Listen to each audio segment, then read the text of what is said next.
I would say that we have. It is a new era after the Paris conference, and for various reasons.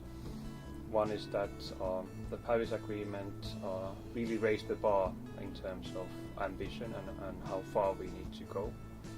And I think that is particularly important for the vulnerable countries of the world in the global south. Secondly, there is a growing understanding that to really tackle the climate crisis, we need to have everyone on board and we need to involve everyone. So it's not only the business of governments and states anymore. You need local government, you need civil society, you need companies as well. And it's also a new era in the sense that the focus is going to move to implementation, to reducing emissions and adapting to climate change on the ground in practice, rather than negotiating for years about goals and targets.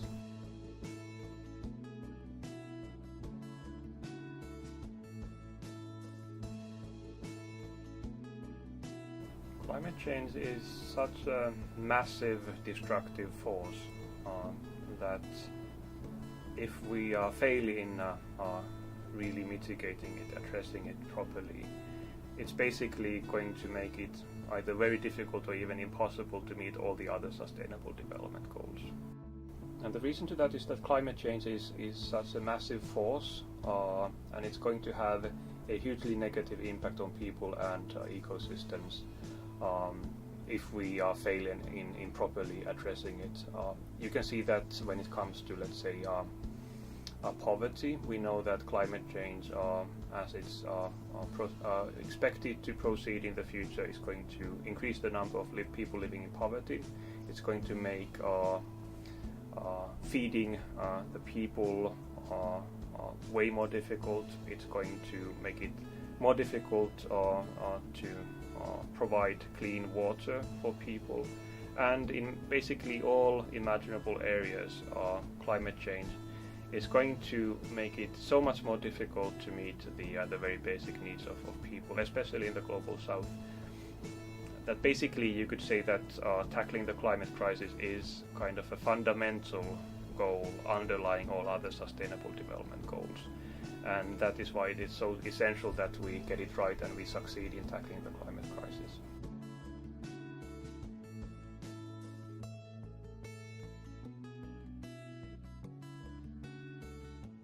I would say that people have already done a great deal.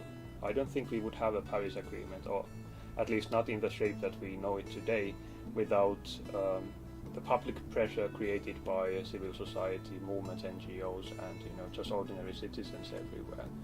So I think citizens have played a very important role, and we need to continue playing that important role in the future. We need to hold governments accountable. We need to put pressure on policymakers that they deliver the emission reductions that are needed. We need to put pressure on companies as well and make sure that they are contributing to building low carbon economies. And of course there's a whole lot of things we can do in our own lives in many cases, especially here in the global north.